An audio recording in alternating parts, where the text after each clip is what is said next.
Hey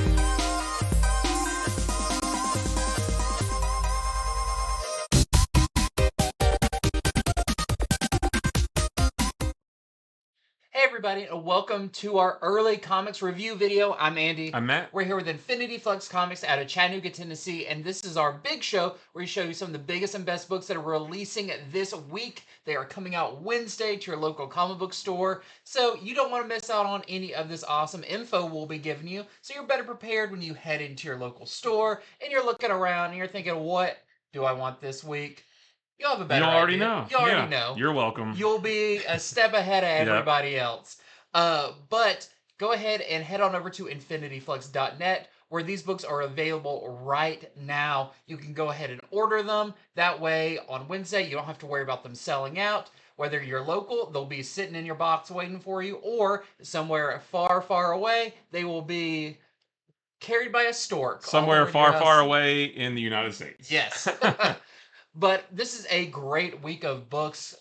Some big ones this week. We just had Free Comic Book Day, so we are riding high on comics right now. And we're tired. And we're very, very tired. But a humongous thank you to everybody who came out to visit on Saturday and Sunday. Yep. For all of our online customers who requested some books to be sent to them. Thank you very much for being customers of ours, even though you're not here. Just like thank you to everybody who participated in any way whatsoever, because it was an awesome, awesome day. Awesome weekend, because we carried it over into Sunday. It was just so much fun. I can't wait till next year. Yeah, it was awesome. We need about 365 days Right. between Free Comic Book Days because Yeah. it is that. I thought you meant we need 365 days of free comics. Well, that too. That too. That would that be. could happen. Yeah.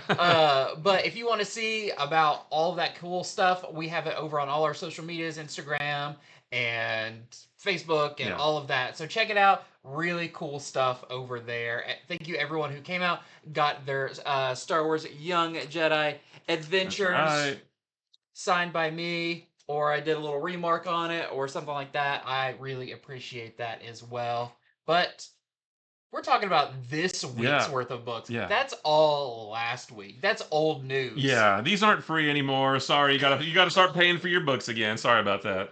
But let's start off with a big one. Yep. Absolutely a big one. Yeah, we are gonna start with Absolute Superman #7, and I have been excited about this one because this one is all about Brainiac. There is no Superman in this whatsoever, but that is a-okay because Brainiac for me has been a giant question mark ever since the very first issue when we saw him on the very last page, sitting in front of a bunch of monitors, and we just kind of saw him from behind, in this like cramped little room, and I'm like, is that Brainiac? What's he doing? I see all these little bottled cities. Does he shrink things or what? So we get a bunch of questions answered about Brainiac on this. So we find out. Well, first of all, we get to see what he looks like. We haven't really seen a full-on head-to-toe shot of Brainiac yet, and we finally see what he looks like in this. We also learned where he comes from, and maybe where he doesn't come from. We sort of get his origin, what his kind of goals or I guess programming was, early on in his creation, because he is an android of some sort, just like he is in the mainline universe. I can't really tell you too much though without spoiling anything about this, because so much of this issue is tied into his origin, and it kind of shows how he kind of became the version of Brainiac he is. Kind of from his creation to his final form in this, how that he worked his way up the ladder. Yeah. For you'll understand it when you read it, but this version of Brainiac is very scary. Yeah. I would say he's more unhinged than a lot of versions of Brainiac. I would say he's probably not as smart. I don't think he's as smart, but just as curious, and that could be more dangerous. Yeah. Because he may mess with stuff and not exactly know what he's doing. Yeah, there are similarities between this Brainiac and the mainline universe Brainiac, but there's also a lot of differences as well. I will say that there is something that happens at the end of this book that I'm very interested to see. Something. Well, no, I won't say anything, but it could cause problems for Superman on down the line. And I mean, just 100% Brainiac in this. There are some gruesome moments in the very beginning of this issue. He does something pretty gruesome to a small squad of Omega men who try to break into this facility where they think he is. there's some like body horror stuff, and that's not a spoiler. That's like the in the first 3 pages. Yeah. You see something pretty gross, and you see that he is definitely not one to be messed with because he will mess you up pretty I still bad. have a lot of questions about his place within the overall story Hmm. and how he relates to some other stuff. But I feel like, we are building up. I don't know if he'll end up being Superman's first big nemesis or Could be. the big overall, like always looming in the background character. But I'm good either way. yeah, You know. but we've always said with these absolute books, it's like I don't see how they're gonna beat whatever they're up against Yeah. because this is a world that is fueled by dark side energy, Yeah. and that is very apparent in some of this. Of like the heroes in the absolute books are They're yeah, underdogs. for sure. They don't have the advantages that they enjoy in the Yeah, main universe, and I love that. It's like I don't, so many comics are predictable. yeah. It's like, oh, I'm sure they'll beat it, but like I don't know how Superman really may struggle against this version of Brainiac, and I'm not really sure what he'll do. Well, don't want to say anything more than that, Yeah, especially yeah. when you see the end. I don't want to say anything more than that because, yeah, just a super great issue. In kind of a standalone issue, like Yeah, the next issue is going to be back with Superman and back, yeah. kind of starting off. I think arc two Uh-huh. of the Absolute Superman book. So yeah, this is a cool kind of midpoint exploration of another character. Yep. So this is still my favorite of all the absolute titles. Still lots of mysteries. I think this book is still the most grandiose, the most Yeah. epic, the one that's doing most for the overall absolute universe, that kind of thing. And even though there's no Superman in this, I still loved it because I really wanted to know about Brainiac, and we do get lots of answers in this. So we have our A cover right here. We have our Dan Panosian cover right there. This is our lyrics cover. And then we have the 1 in 50 Virgin Dan Panosian cover that we're selling for $24.99. Well, next up, one that is very pertinent for yesterday being May the 4th and today being Revenge of the 5th. It Mm. is Star Wars #1. This is our next ongoing Star Wars title, but kind of the big one. This is the adjectiveless Yeah. Star Wars title. It's not Amazing Star Right, a Wars. It's spectacular Star Wars, yeah. which I would kind of like if they did stuff like that. Right. But this is also moving the story forward. We are out of the in between movies of the original trilogy, and we are heading out into the post Return of the Jedi era. So this is by Alex Segura, and Phil Noto does the art on it. You probably got a taste of this if you picked up the Star Wars Free Comic Book Day book this last Saturday. You saw a little bit of what this book, at least the tone, the art, that kind of thing you saw in that. And those pages are in this too, They right? are not. So Oh, that was, really? yeah, that Oh. was its own separate Oh, I couple did of not know pages. that. Okay. Yeah. So this is set also after the Battle of Jakku that was in the Star Wars, the 12 issue maxi series is made up of multiple mini series that just ended a few months ago. So this is, open waters. We are heading out. We are now between Return of the Jedi and Force Awakens time frame. But not too far after Return of the Jedi, because the New Republic is still getting established. Um, and what's really cool about this is it's broken up into about three sections that, for the most part, are pretty distinct among themselves. So we follow Luke as his squadron of X-wings are out, kind of just on a regular patrol, um, because there's been some leftover Imperials, but that mostly got shut down with the Battle of Jakku. That kind of stopped the remnant of the Empire. But what happens when they get ambushed by a rogue Star Destroyer and some other ships that don't necessarily appear to be Imperial? Well, when one of those ships gets shot down, Luke and Ren, who is a character that we saw in that previous Maxi series, are going to follow that ship down to find out who this person is flying it, who they work for, all that kind of stuff, which is some more happens with that, but I don't want to give that away. Also, We have the Leia storyline, which is really cool, which is Leia more trying to establish the New Republic and get more people on their side. So she's on Chandrilla, which you may currently see in Andor season 2 with Mon Mothma, and they come into it very optimistic of like everybody's going to want to join the New Republic, but it seems like some people aren't super happy with it. uh Maybe they feel like the New Republic just kind of came out of nowhere and is trying to boss people around now, and that's not going to go well for Leia and the startup New Republic. And the third story that's in here is Han, who is on an outer rim planet, and there is a familiar Star Wars comics character that appears in here who is basically getting thrown out of a bar. And when you find out who's in the bar, it seems to be a gang that is wearing Imperial Trooper armor. And we don't get too much of it in this, but it does kind of say in some of the solicitations and everything that it seems like some of the gangs that were just minor threats have now grown pretty big, and they're going to try to figure out why that is. So it's cool. These three stories are kind of separate in the beginning, but at one point you do almost get every other panel is one of the other ones as you see their stories start to line up. And I'm very interested to see where it goes from there. It's definitely building a big story, and I'm just really excited to be kind of in this new territory. We're not leading to like Return of the Jedi. We've got Han back in this. All of your familiar favorite characters are in there in here, and yeah, I'm very interested to see what the overall story of this is going to be. So there is your A cover by Phil Noto, who's your interior artist. And we have some phenomenal variant covers for this. So this is the Woo variant. This is one of their sneak preview variants because we know we are going to be getting a Dr. Aphra series again coming up very soon. So that's kind of a hint towards that.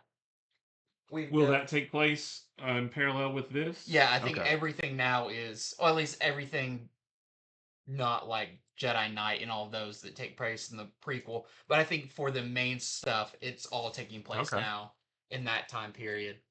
We've got our first of the 10th anniversary covers for Force Awakens. So this is one of 10 for those by Sprouse.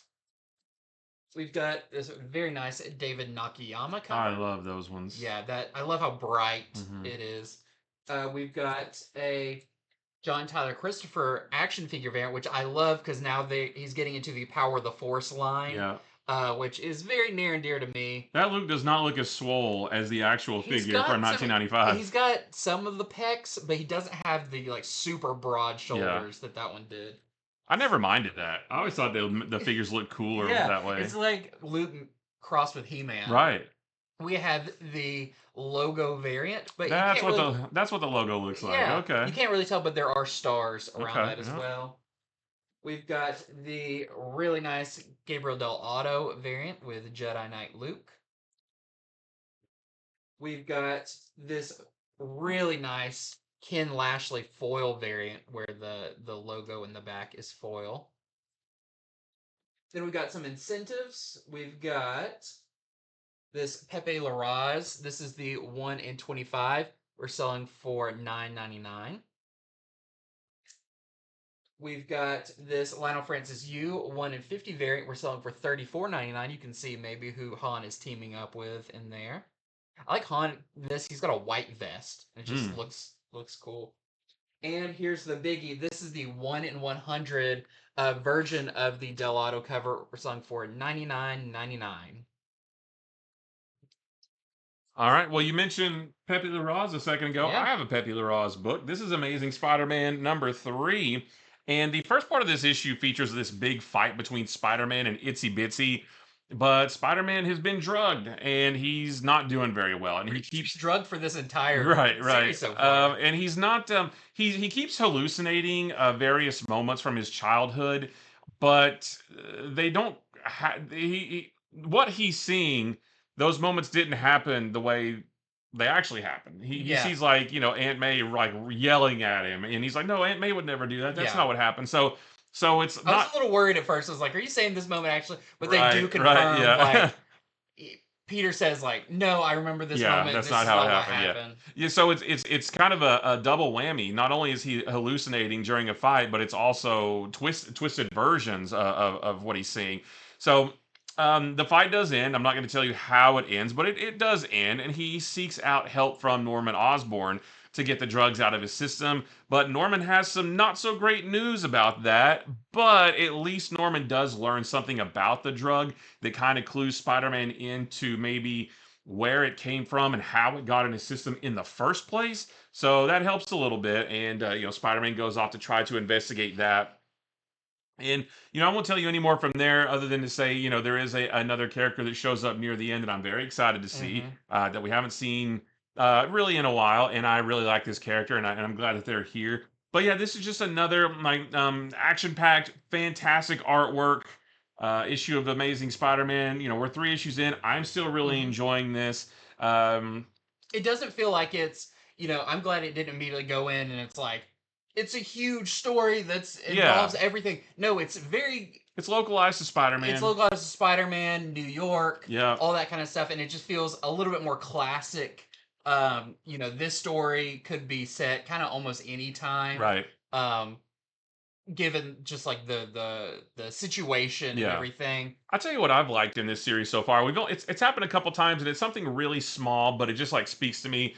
For example, in this issue, there's a scene where he goes into a warehouse, but he sneaks in through the top, and he's crawling along the ceiling, and then he perches up on the rafters.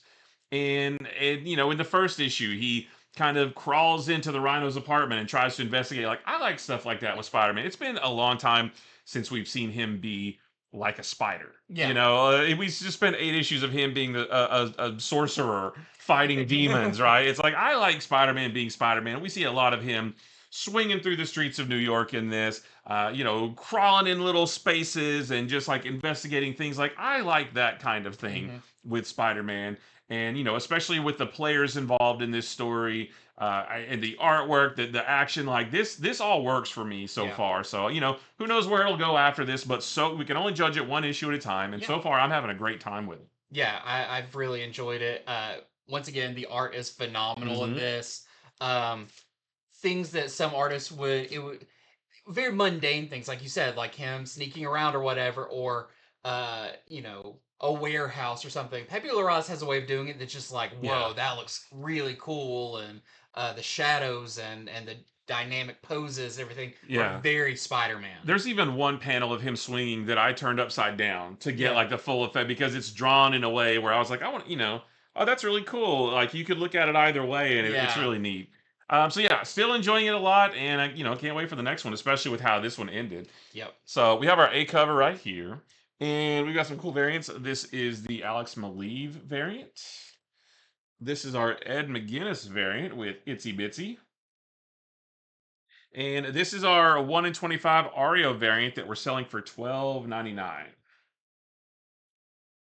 Next up, I've got a big one for this week. One that, we've read a lot of the Absolute books, the first couple of issues kind of early. We have not read this one Right. early. This one was a surprise this week when I got to read it. So this is Absolute Green Lantern number 2.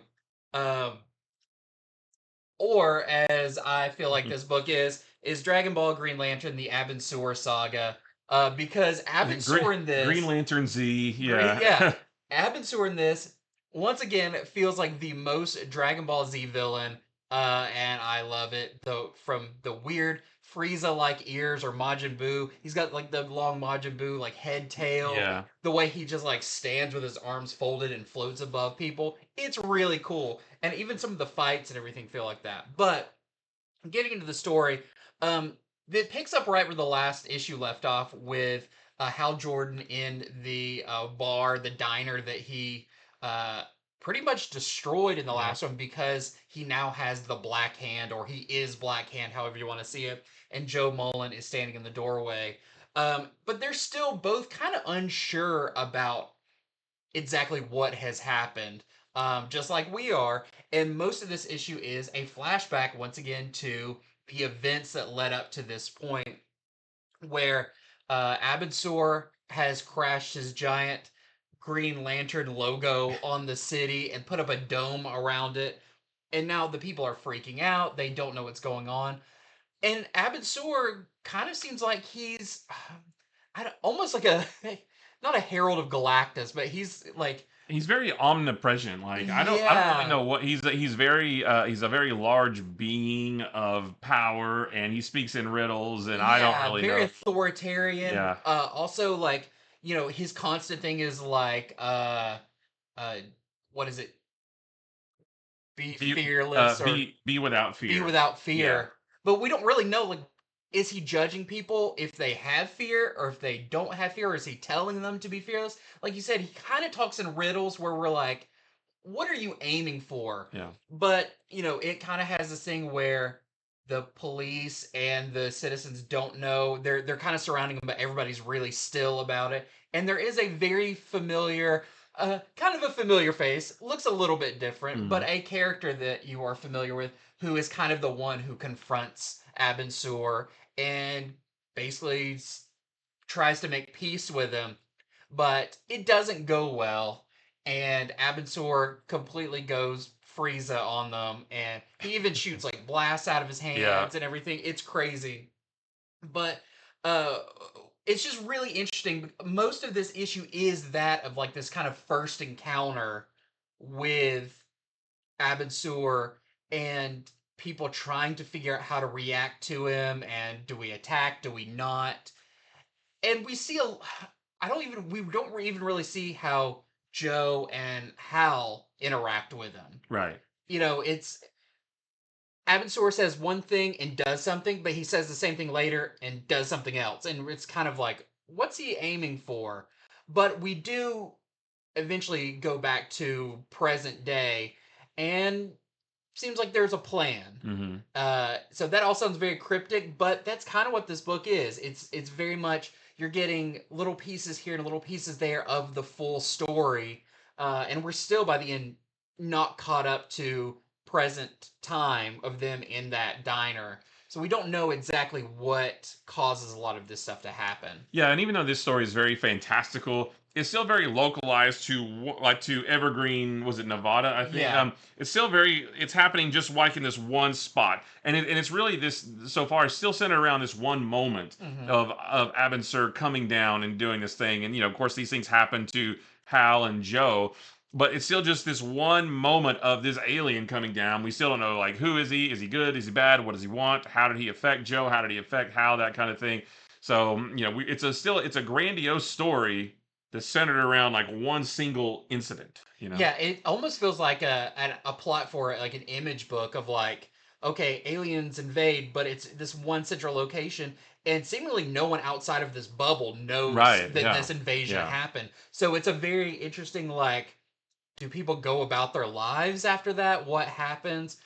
It's all super super interesting. It's got such a cool different style than all the other Absolute books, and I love the character designs in this. I think it's all really Yeah. interesting. I'm loving the mystery. Yeah. There's something that's on the very last page, and I'm like, oh, don't end there. No, I want to know Yeah. what does that mean, right? No, I need the next issue now. Like I think it's wildly We interesting. maybe see Hal do something with the black hand that's maybe part of its power. We're not quite sure, but it's all just really, really cool. Hmm. So if you have not checked out Absolute Green Lantern, this one I did have in my notes too, is kind of like all the other of this round of Absolute books. I feel like issue one, issue two are kind of issue one. Yeah. This You really need that second issue to cement it, yeah which is what I did to anyway. Yeah. understand what actually Yeah. what this book is going to be like going forward. So very great issue of Absolute Green Lantern. I really enjoyed it. So there is your A cover, and we've got some variants. So this is your NECA variant with Black Handed Hal. We've got this. This is the Turin Clark with Joe.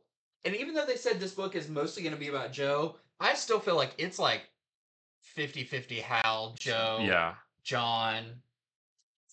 We have this Jeff Spokes connecting variant. We've got this very interesting 1 in 25 variant by Alex Ekman Lawn. It's very artsy. We're selling for $12.99. And then we have this 1 in 50 of that one cover, the version of that. We are selling for $29.99. All right. Well, I've got a new book from Image. This is called Blood and Thunder. This is from Benito Cereno and EJ Sue. And I kind of think of this as Barbaric, the series from Vault about what's his name, Owen, and he Yeah. has the talking axe. I feel like it's that series meets Blade Runner a Mm-hmm. little bit. There's because it's about this character here. Her name, I think her like real name is Akeldama, but she goes by the name Blood Bledsoe, and she has a talking gun here named Thunder. And the whole thing is set in this city called Metro One, and it's built on this giant asteroid. And it's there at the beginning of the book. There's this really cool double page spread that shows you like it's almost like schematics. It shows you the layout of the city. It's from the side view, and you see all these different levels of the city. The asteroid's kind of in the middle, and then there's like layers underneath, and you can get an idea. And they also describe it in the book too of how the city is like bright and perfect at the top, but as you go down levels, it gets worse and worse and worse. And then like the dregs of society are on the bottom level. So it's already a very cool setting. And it's on that lowest level that we're introduced to our main character, Blood, and her talking gun, Thunder. And we see her chasing down an alien, or as they're known in this book, an exo, EXO. Mm. They call them exos. And she's able to catch this alien, but when she does, she finds something really interesting in that alien's hideout that I think is going to be a large, or I think it's going to be a plot point to a larger story of this series. So she turns this exo, this alien, into the Interplanetary Peacekeeping and Penitentiary Force, the IPPF, which is basically the police force in this big Metro One city. And it's here that we learn that she actually has a history with the chief of that organization, and she actually she applied to be on the force at one point, but it just wasn't the right fit. So this is mostly a setup issue, just introducing us to Blood and Thunder and the city that it takes place in. But there's another part of this that I'm not telling you about that I think is going to lead into the larger story of this series. Again, this series is just introducing us to who the characters are, and where it's taking place and that kind of thing. But there's something pretty gruesome at the very end that I really wanted to like. I wanted there to be another page to see what that's about and to see how blood is going to factor in to this. So I really, really like this a lot. This is a straight up sci-fi story. It's got some good action in it. Blood is a very capable bounty. Did I say she's a bounty hunter? I meant I to think say she's a so. bounty Yeah. hunter. She was trying to be a police officer, but she ended up being a bounty hunter instead. So that's why she was chasing down this alien and took it to the police force to get paid, right? So I like the characters in this. I like her. I like the gun. It's very. There's at one point, the gun has a conscience basically, and she says, Thunder, give me, wall busting rounds. And he says, okay. And she blasts down a wall and she faces off against this alien. She's like, give me buckshot. And he's like, or the gun, I don't know if it's he or she, but the gun says, no, that'll kill him at this range. She's like, no, give me buckshot. He's like, no, that will kill. I'm not going to do that. She's like, all right, give me goop. And he Yeah. says, okay, now you're talking. And she shoots him with his goop. So the Yeah. gun has a personality of its own. They are partners and that kind of thing. So it's very cool. I love the sci-fi aspect. I love the setting. I love the action. The artwork is really cool. So like this works for me on every level. I really enjoy this. So This is a Skybound book, so yeah, that's I right. mean, Yeah. Skybound makes fantastic Yeah, books. I feel like anything with a Skybound logo on it, like I feel like it's just got a little bit more quality to it, a little bit more thought and care into it, It's the stamp of quality. Yeah, absolutely. So I really like this one. I can't wait for the next one. So if you're looking for a new sci-fi book with some good action and like a cool setting, like definitely check out Blood and Thunder. It's awesome. So this is our A cover right here, and we have this really cool David Lopez cover. That's Blood and Thunder right there. We have this blank sketch variant, and we have this 1 in 10 Andy Tong variant that we're selling for $9.99. And then we have this 1 in 25 Bernard Chain cover that we're selling for $19.99. Her hair seems to have like a mind of its own. Right. It's like a symbiote or Yeah. something. Well, next up, I have Ultimate Wolverine issue number 5. Now, this is kind of a big issue we knew coming up because this introduces our ultimate version of Sabretooth. Mhm. And I don't want to give too much away about this issue, but we'll say that this version of Sabretooth is maybe not what you expect. So, in this, uh, this is He's not what you expect, even based on the cover. no, He's not what no. you expect. Yeah. So this, well, I think helps also kind of change settings. The art in this one is by Alex Lynn, so it's a much different art style than Capuccio, who's been our main artist on this. I think this is just kind of a almost like how the Brainiac issue of Yeah. Absolute Superman was. It's like a hey, let's like take a second and look at this other character. Yeah. So in this, we are actually in Rasputingrad in the Eurasian Republic, which is funny because Rasputin is Colossus Yep. and Magic's Yep. last name and stuff. There we meet the ultimate version of Victor Creed, who actually seems maybe to be an okay guy. He is doing his best to keep some other mutants safe. Some familiar mutants, Yep. actually very familiar. I've been reading Generation X, and they do play a part in that.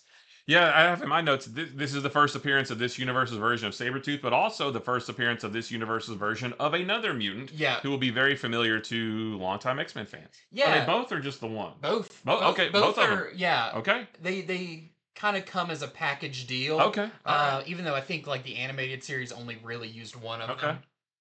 So he's trying to keep them safe, but uh, it does seem like the Colossus and Magic's government is keeping a pretty tight rein on the whole place, and of course the Winter Soldier gets Mm-hmm. dispatched.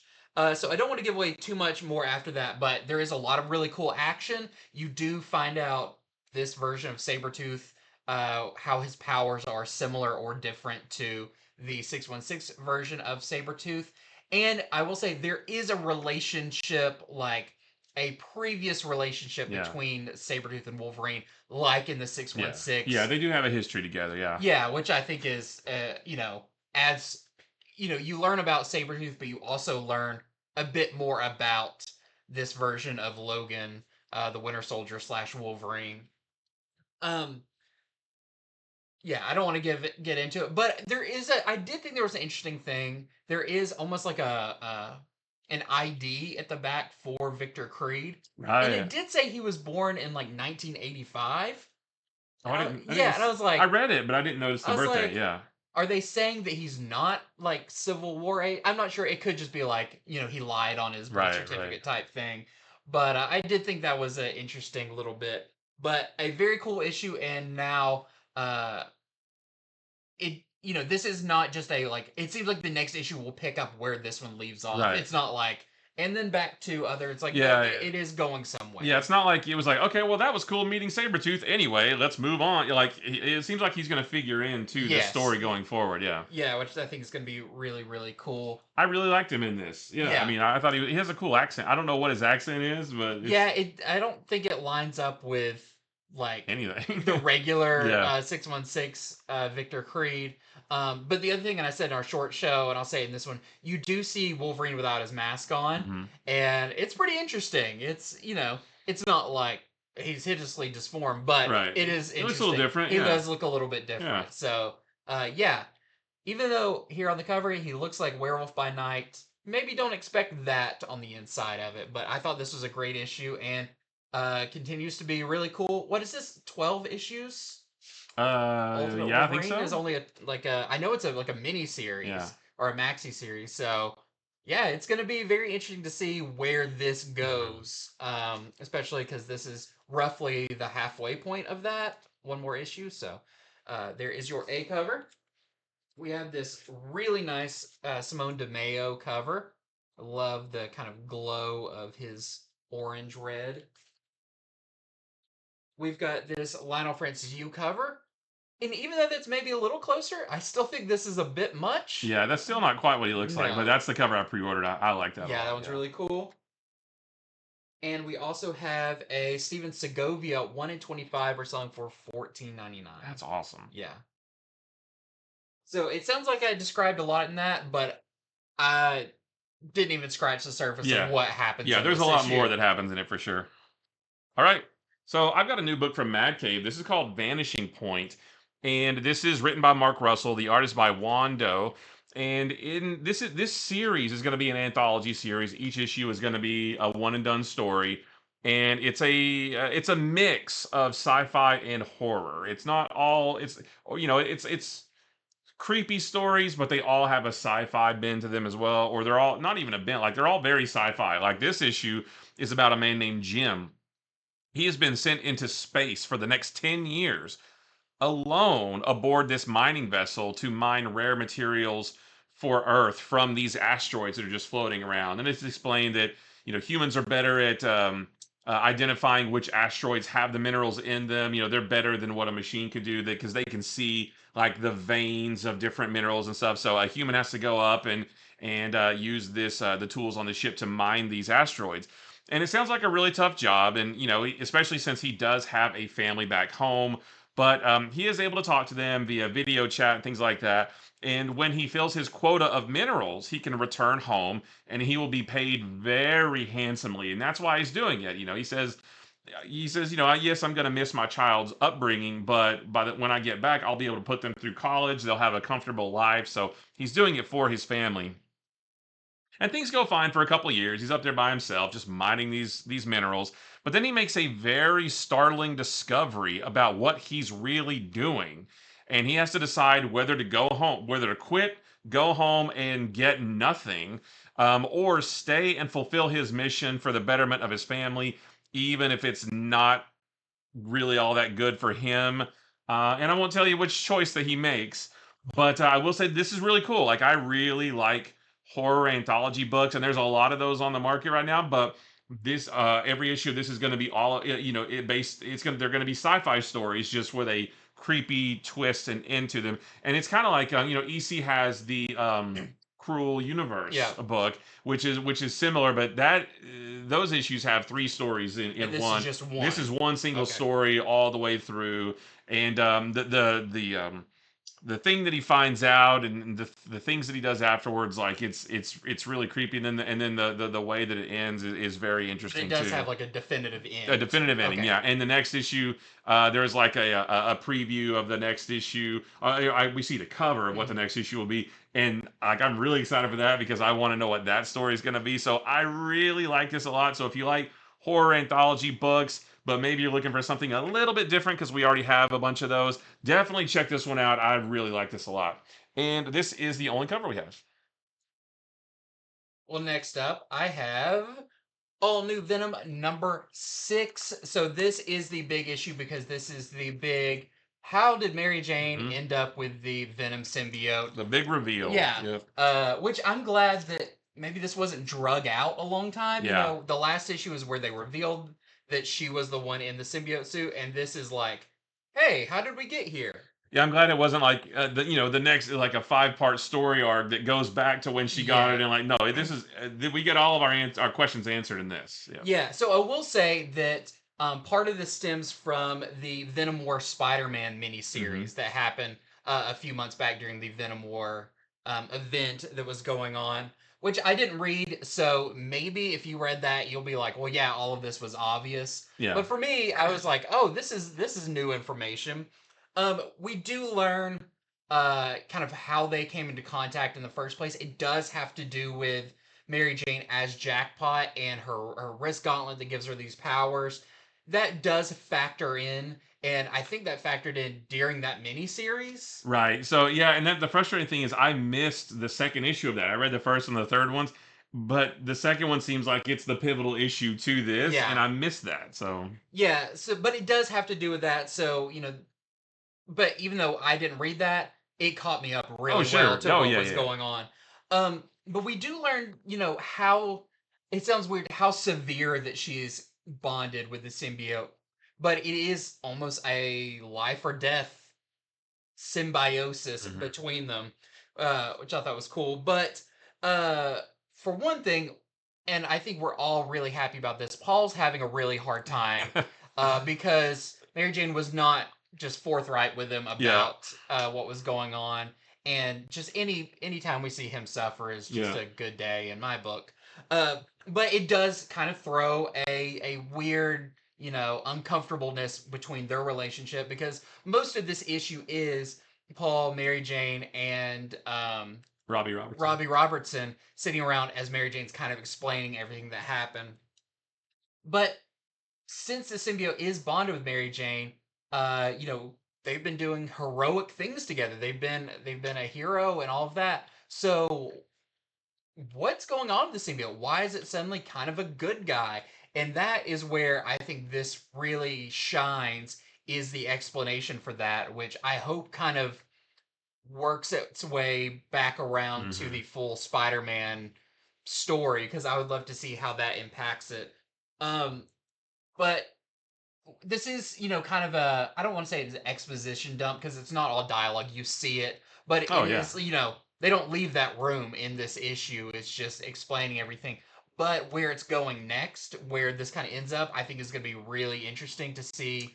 Now that we Right. know all of this, we're not going to be like tiptoeing around who is this Venom. We can't see them certain times or whatever. Mm-mm. No, I want to see Mary Jane, Venom, out on a mission, teamed up with another character that is shown at the end of this, which I think will be really cool to see. And uh, yeah, there's a lot of really interesting stuff that's kind of the seeds planted in this one, like Dylan Brock. Uh, you know, how is he going to factor into Hmm. this now that the symbiote is there and everything? So Yeah, this it's a little convoluted. yeah, How they explained that it all happened, but at the same time, it kind of makes sense, yeah, and it actually kind of works for me. Like when it was revealed that Mary Jane was Venom, I was like, really, guys? I mean, seriously. But now that we have this explanation, weirdly, I think it works, and yeah, I'm kind of into it. But because of the things that are explained in this, and because of some of the things, not just because it's like, oh, Mary Jane is Venom, that's cool. No, it's after reading this and after actually reading the story and the reasons why things happen, yeah. that really just kind of like flipped a switch to me. Like, okay, I'm kind of cool with that. Let's see where this Yeah, goes. especially some of our concerns about, like, why would she even want this to happen? Exactly. Yeah, that is Y- addressed. That is it's addressed. Yeah. addressed, and like, actually has a better outcome than I thought. Like Yeah. a better explained outcome that I'm happier with than Hmm. just like, well, she just has to put up with it. Yeah. It's like, no, it is well thought through. So, yeah, if you were just, reading the series up to find out who it is, and you're like, well, I'm going to jump off now, I suggest giving this one a try to, Yeah. you may actually find that, like, oh, I'm on board for this series. Once again, the art is phenomenal. Hmm. You do see some moments where the jackpot wristband kind of doesn't go on the fritz, but does some really terrible things in one Yeah. of the flashbacks. And talk about some body horror stuff. Yeah. Yep.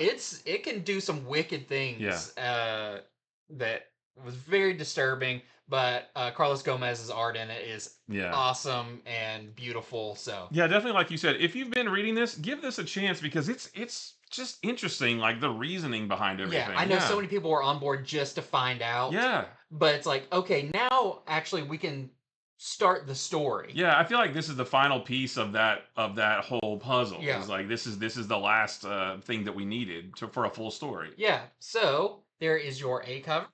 A scene like that somewhat Kind of. happens. We've got a lot of really cool covers for this one. So we have a Lubera Impossible variant, which a lot going on there with Impossible Man.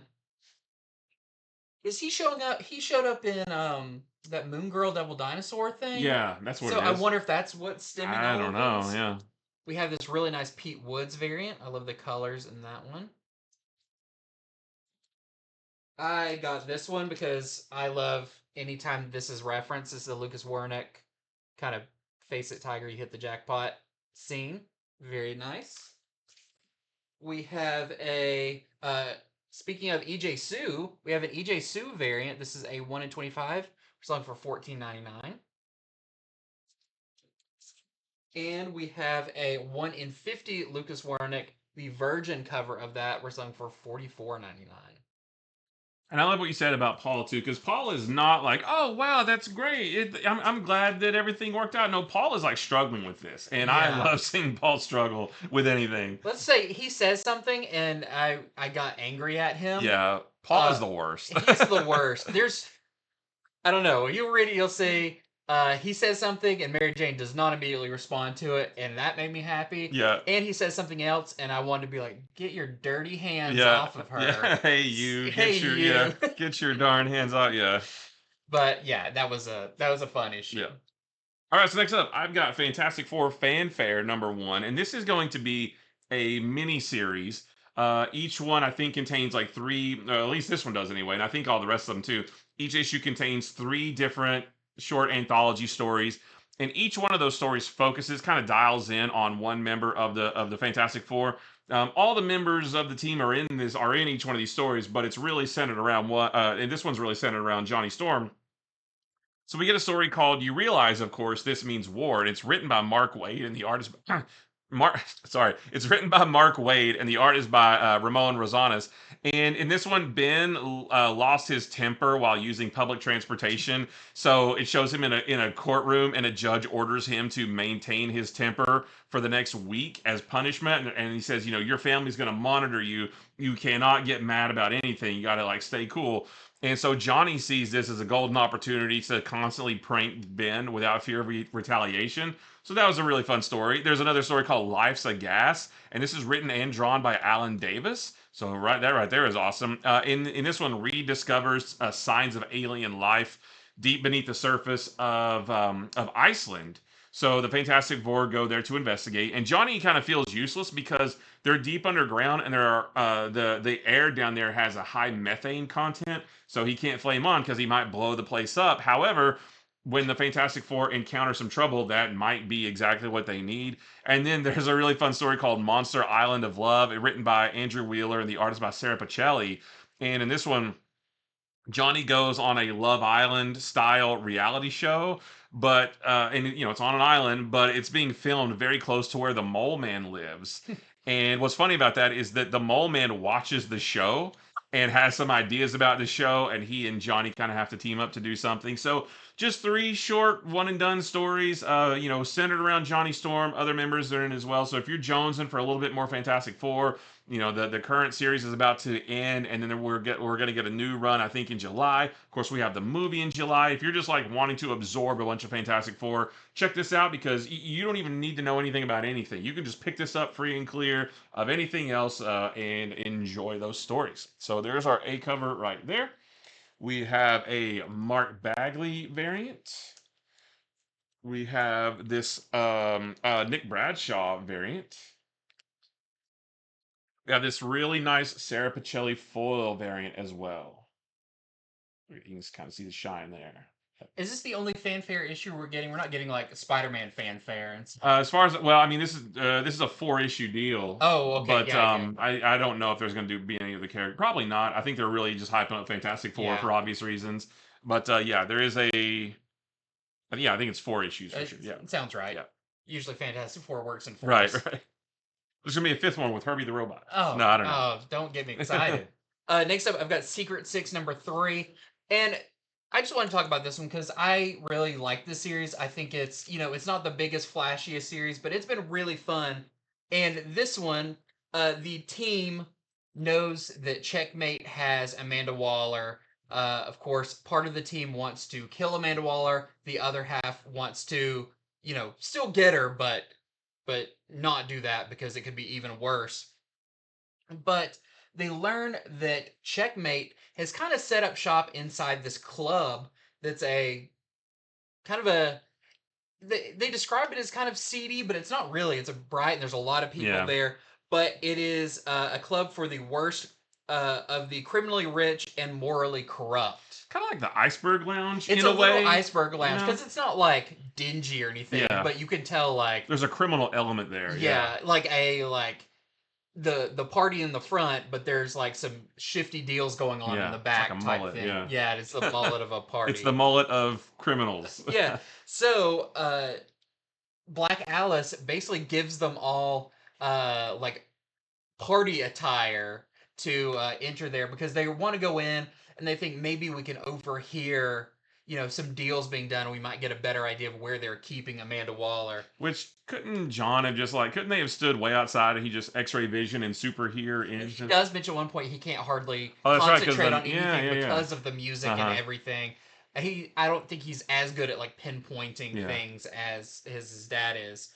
But a lot of this issue is, even though it's very loud inside, is a lot of the characters talking and like in this, John Kent learns that Dreamer plans to kill Amanda Waller, and everybody learns that Dreamer's the one who erased Amanda Yeah. Waller's mind and stuff. So a lot of stuff is coming out in the wash in this one. Um, Plus, we get some good moments between Catman and Deadshot as they're kind of scoping out the entire place. Um, we get some more like tension between Jade Nakamura and You're thinking John. David I'm Nakayama. thinking Dave Nakayama. Sorry, David Yeah. Nakayama. Uh, but a big thing in this is we kind of learn. I don't know if it's who's behind Checkmate currently as like a whole or a localized version of Checkmate, Yeah.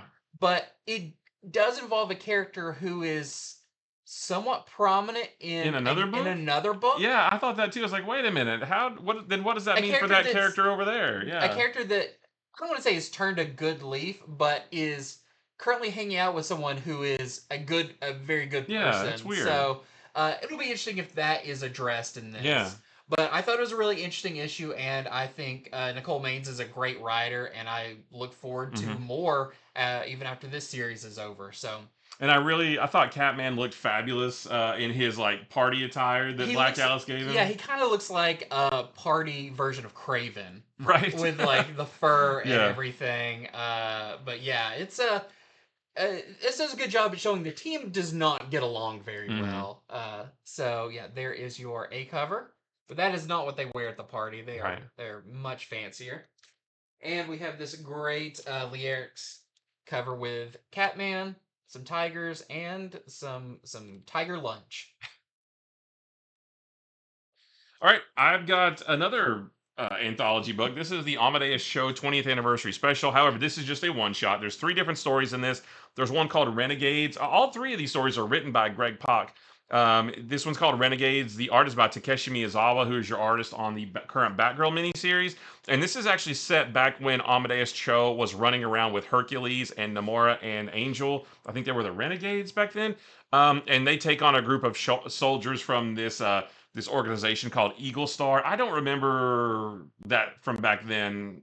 I want to go back and read that stuff because it was really fun, but that was around the World War Hulk era. Yeah. There's another one called The Family Cho, and the art on that one is by Kreese Lee. And this is set back when Amadeus Cho was the totally awesome Hulk, and Amadeus' sister Maddie confronts him about being the new Hulk, and what are you doing, and why are you doing this, that kind of thing. And the third story is called Defense Mechanism. The art on that one is by Jethro Morales, and this is set more in the present day now that Amadeus is Brawn. And Amadeus is actually scared that he might lose control of his Hulk side because he saw that happen to Bruce Banner in a recent, I think it was in the recent like anniversary, was it Hulk 800 or 300 or 400 or something like that? In the recent issue of Hulk, it was a big anniversary issue. He was in that and he saw that Hulk is actually trying to kill Banner, even though they're supposed to be together. The Hulk side is winning out, so he was scared that his Hulk side might do the same thing. So he comes up with a way to prevent that from happening, which I thought that was pretty interesting. We've actually seen it before, but in a much different book that isn't related to this, and I'll just leave it at wondering how you're that. gonna explain that because Yeah. it's a book that we saw recently. That's right. Like, Yeah. yeah, I saw that and I was like, wait a minute, did they just canonize this? But so you have to see it for yourself. But yeah, just a book celebrating 20 years of Amadeus Cho at 3 different moments in his life. So if you're a fan of that character, I think you will enjoy this. And this is our A cover right here. We have Lionel Francis Yu variant. That's your first story right there. I want to go back and read Yeah. that late 2000s era of Hulk. And we have this David Nakayama cover with the totally awesome Hulk. Yeah, I forget now. Looking at that, it's like Amadeus Cho's been through almost as many changes as like Rick Jones. Right, yeah. Of being Braun, being the totally awesome Hulk. Yeah. He was just kind of a science kid for a while. Mm-hmm. Well, next up, I have Deadpool kills the Marvel Universe one last time, or one more time, one last time. Issue number 2. And this continues to be really fun as Deadpool now kind of knows that what he's doing. Before, this was a very depressed version of Deadpool where the extra voices in his head had gone silent, and he basically was like, I just exist to eliminate everything. But in the last issue we saw that maybe what he's doing this time is for the good and is going to help the 616 universe. So Alethea, I think is her name, is the person who has tasked Wade with destroying the some twisted multiverse versions of characters that kind of shouldn't exist. And that's what a lot of this issue is seeing fun weird versions of characters and revisiting some, like even Union Jack as a vampire from like Blood Oh. Hunt and Oh stuff yeah, yeah, yeah. is in there. So they're not that different. It's not like really weird ones. It's like you can kind of look at it and be like, oh, that's kind of from that miniseries, or Yeah. that's from that. So, but I like that when if there is going to be a multiversal book, don't just like throw random stuff at the wall. Like yeah, there's enough like alternate universe stories over the last few decades to where they can pick out specific ones because it's fun to go back and see. Oh, I remember that story from 1994. yeah. When this happened. They'll say like there's one where Killmonger is Black Panther, and it's like that's Mm. not that different than you know stories we've got Yeah. before and everything. So that part's really cool. And what I do like about this is Deadpool is leveling up as he goes.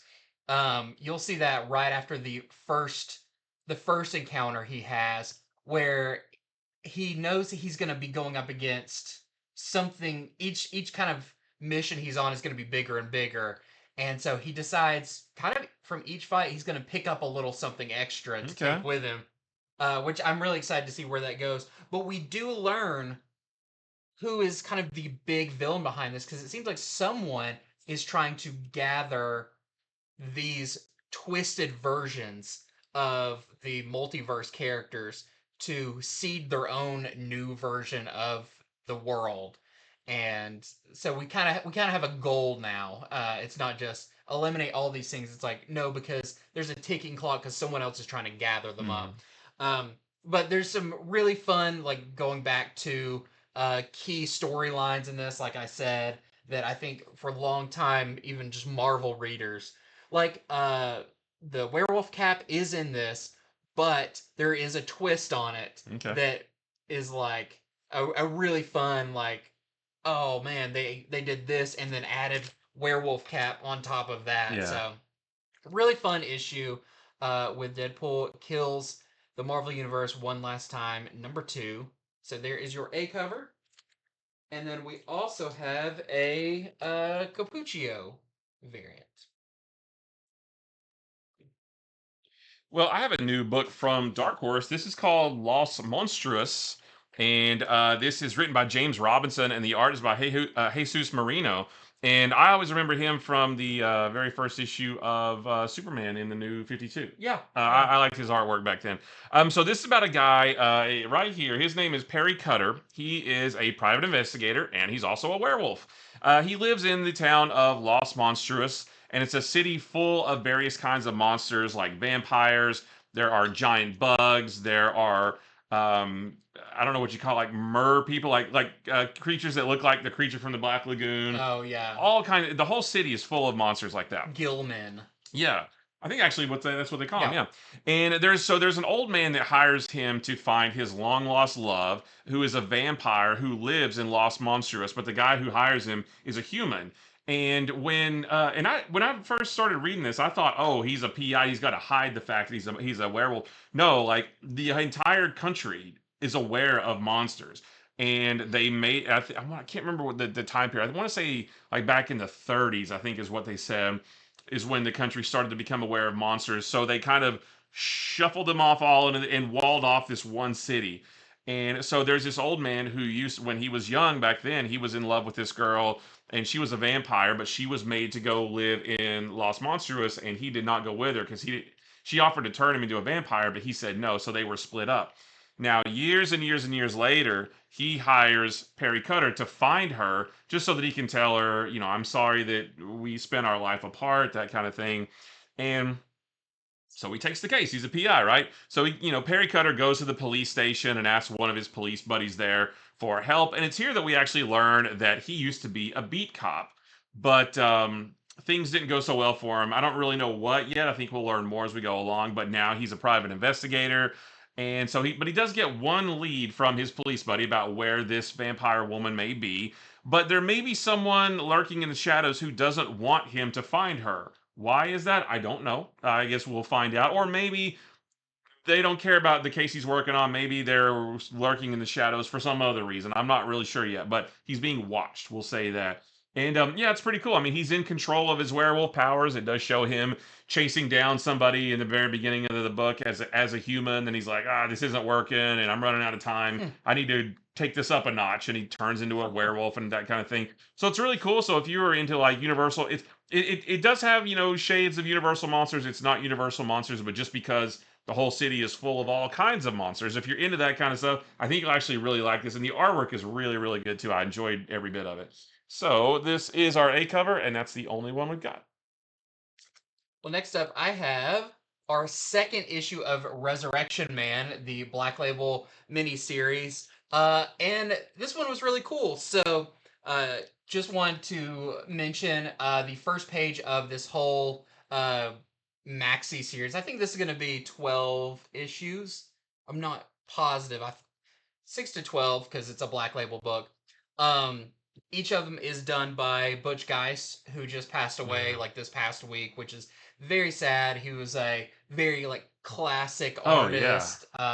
I remember a lot from like the Wizard magazine days Yeah. and everything. He did a So lot of artwork during Brubaker's Captain America run. I yeah, remember his work from back in the 80s when he did The Flash, like all that stuff. yeah. So a little bit different opening the book this time and seeing that front page done by him and knowing that he's not with us anymore is very sad. But I love that we get some of this really beautiful classic artwork because each of the front pages of this is kind of like a DC Who's Who type thing. Hmm. This one's really cool because you can tell this is a Black Label book, so it's in its own continuity, and the front page in this is kind of a little bit more about who Resurrection Man is, Yeah. and it's got the like JLA, Grant Morrison, Howard Porter timeline versions of the characters. So it's like the Blue Lightning, Superman, Hook-handed Aquaman, Kyle Rayner, Green Lantern. It's just really cool to see that. So I really appreciate those first page Butch Guys pages we're getting in this. But getting into the story, we do learn more about the Nazi internment camp general from the beginning, from the first issue, who we found out was kind of cannibalistic and ate part of Resurrection Man, and was bestowed because of that upon some form of they called it some twisted form of Resurrection Man's powers, and you'll see what that means in it. But we in this issue we kind of see what has happened with these characters from then to basically the time that Resurrection Man dies because of natural causes. Once he decided that he was just gonna have a family and all of that, we see all that, which is really cool. But as we follow him through his life, we get stuff like uh his team ups with classic DC characters. So you see Resurrection Man teamed up with the Atom, which Hmm. is really cool. So there's stuff that brings it back into the DC universe. But that's all really fun. There's a classic villain they're going up against and all of that.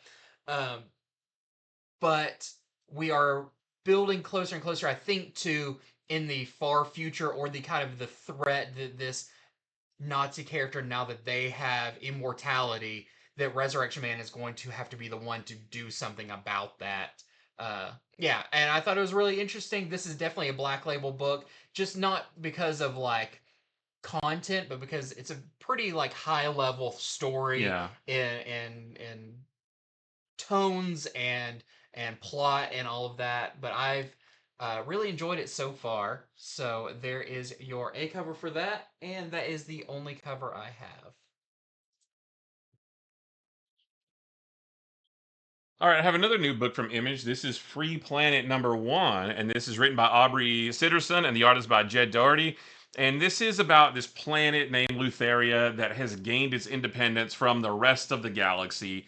And there is a group of freedom fighters on that planet known as the Freedom Guard, and they're going to have to protect Lutheria from two other intergalactic groups that maybe want something that's on that planet, or maybe they don't want that planet to have their independence. I realize that's not a lot telling you about it because I'll be honest, I kind of struggled getting through this because this book is extremely dialogue, or not even dialogue, just extremely text heavy. There is a lot of exposition of this. Um, the, the way they talked about the galaxy and all the different factions and all the different characters. The way they talked about all that, it was like this series had been around for years and everybody just kind of knew it, even though this is a brand new story. I wrote in my notes that the best way to describe it is imagine never having heard of Star Wars before, and then the entire story of Empire Strikes Back is crammed into just this one issue. So while you're reading about that story, you're also getting all these exposition boxes that tell you the story of A New Hope and also who all the characters are in Star Wars with all of their backstories. It's just so much.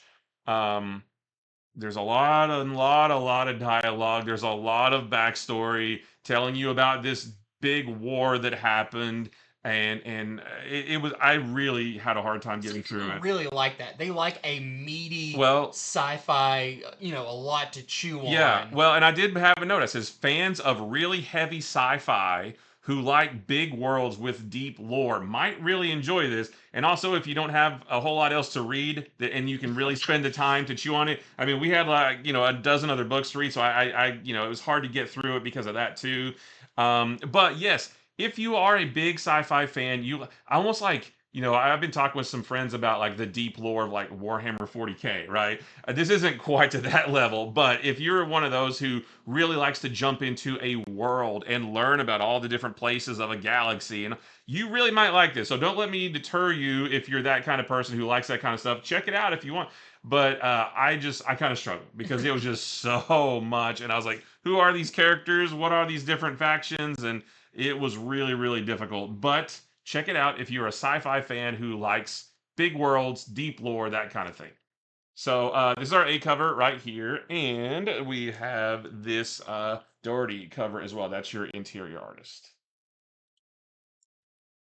Next up is a sci-fi book that has a deep lore, and I know everything about it. uh, this is Star Wars Hyperspace Stories #3, the Bad Batch story that we're getting. And not a whole lot to say about this. I just wanted to bring it up because I mean, people love the Bad Batch. I love Bad Batch. Um, so close to May the 4th. We just got Tales of the Underworld dropped yesterday, which I've already watched all of, and it's awesome. If you just want a additional awesome Star Wars book, this one is a lot of fun. And I'll just give you a couple bullet points for it.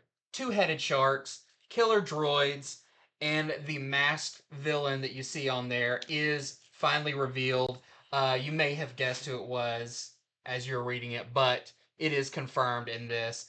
Just a really fun issue, and I love that we're getting more of the Bad Batch uh, because it's a bunch of characters that we don't usually see. When we got the show, it was towards the end of their careers, post Clone Wars, all of that, and this is during the prime of all of that. So really, really fun with Hyperspace Stories issue #3.